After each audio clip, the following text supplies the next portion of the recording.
আমাদের যে প্রথম চেয়ারে বসার সাথে সাথে আমাদের যে ঘোষণাটা ছিল যে crusade against corruption under the leadership of honourable prime minister জনাব তারেক রহমান সাহেব, আমরা সারা বাংলাদেশের প্রত্যেকটা ভূমি অফিসকে নিয়ে প্রশ্নবিদ্ধ আছে।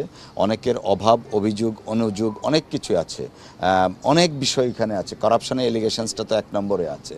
তো আমরা প্রধানমন্ত্রী জনাব তারেক রহমান সাহেবের নির্দেশে আমরা এই বিষয়গুলো অ্যাড্রেস করছি।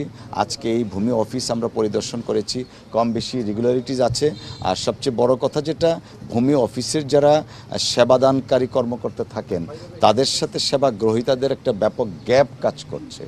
ওনারা প্রপারলি এক্সপ্লেন করছেন না কোন কাজটা কতটুকু সময় লাগবে, কতদিন সময় লাগতে পারে। মানে আমাদের যে প্রথাগতভাবে যে একটা আমলাতান্ত্রিক মনোভাব সেইটা এখনও বিরাজমান। প্রজাতন্ত্রের কর্মকর্তা বা কর্মচারী হিসাবে জনগণের সাথে যে সম্পৃক্ততাটা, ইন্টারাকশানটা, সেটা হয়ে উঠছে না। তো সেই বিষয়টা আমরা অ্যাড্রেস করব।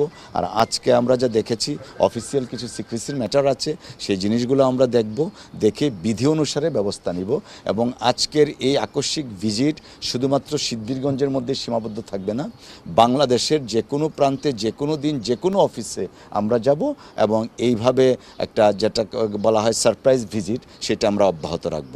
আমরা কারাপশনের এগেনস্টে আমাদের যে ভূমিকা, অর্থাৎ আমাদের যে ঘোষণা জিরো টলারেন্স, জনাব তারেক রহমান সাহেব মাননীয় প্রধানমন্ত্রী ওনার নির্দেশে, সেটা আমরা অব্যাহত রাখব। এবং এইটা বাংলাদেশের সরকার, জনগণের সরকার এবং জনগণ দ্বারা নির্বাচিত সরকার হিসাবে আমরা জিরো টলারেন্স এগেনস্ট কারাপশন সেটা কার্যকর করব ইনশাআল্লাহ।